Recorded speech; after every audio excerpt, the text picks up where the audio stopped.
Today we are going to be discussing smell loss as a predictor of COVID-19. So the main question that this project was aiming to answer is olfactory loss a reliable predictor of COVID-19? When COVID-19 came on the scene in 2019 to 2020, clinicians noticed that smell loss was an important symptom of a couple of the strains, which is interesting because that's not a typical symptom for respiratory illness. So the researchers wanted to know if this was actually a predictive tool that could be used to diagnose COVID-19.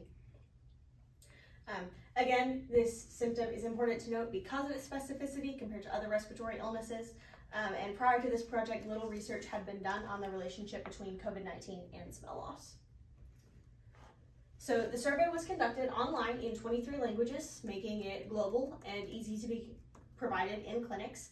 3 question types were used: binary response, which is yes and no; categorical response; and then visual analog scales, which are either like 0 to 10 or 0 to 100 rankings. And the goal was to determine if changes in sensory function, specifically smell loss, could distinguish COVID-19 positive individuals from those that are COVID-19 negative. So for those that answered the survey questions to be included in the statistical analysis, 3 requirements had to be met. They had to have respiratory illness within the last 2 weeks. They had to provide a specific date of symptom onset, and they had to report a COVID-19 diagnosis via laboratory testing. It's important to note that this is not a positive diagnosis. It is simply a confirmation of whether or not the individual had COVID-19. So statistically speaking, only participants who answered all questions were included in the analysis. Open-ended questions were not included in the model.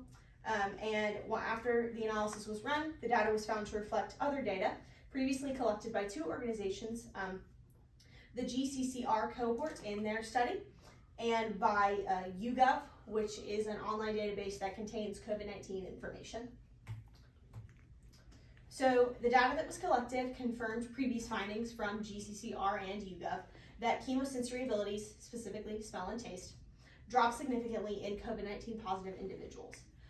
Chemosensory differences between COVID-19 positive and negative individuals also increased during illness. However, a similar degree of nasal obstruction was noted, meaning that this is not a good symptom in distinguishing COVID-19 from other respiratory illnesses. Chemosensory symptoms were also found to be more strongly associated with COVID-19 than other symptoms such as fever or cough. And self-reported smellability was found to be the most predictive of the survey questions for reporting COVID-19 status. The best model to predict COVID-19 status, according to the survey results, was combining the change in smell and then the days of onsets of respiratory symptoms. So with regard to smell loss recovery, post-illness smellability was lower for COVID-19 positive individuals than those that were negative.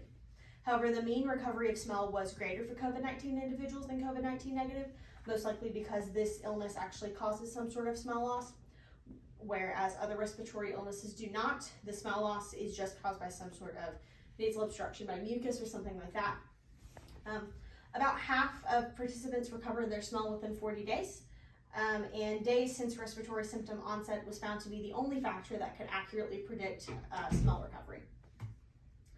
So based on these results, the researchers came up with a proposed screening tool called Odor 19.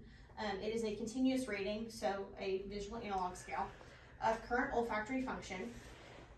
It can be implemented in clinics because of its simplicity, 0 to 10 scale. It's also great to be used in locations where laboratory testing is not available because smell loss is such a great predictor of COVID-19. And then a score greater than 2 indicates high odds of COVID-19 positivity. So to wrap up, COVID-19 positive individuals have greater smell loss than those that are COVID-19 negative. Visual analog scales prove to predict COVID-19 better than binary questions. And the results indicated that chemosensory impairment does have a strong COVID-19 predictive value. So the research question was answered, yes.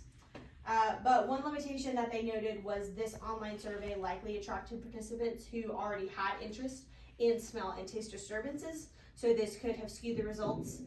They did note in the article that there were some COVID-19 negative individuals that also reported smell and taste loss. So this could have skewed the results. Thank you for your time.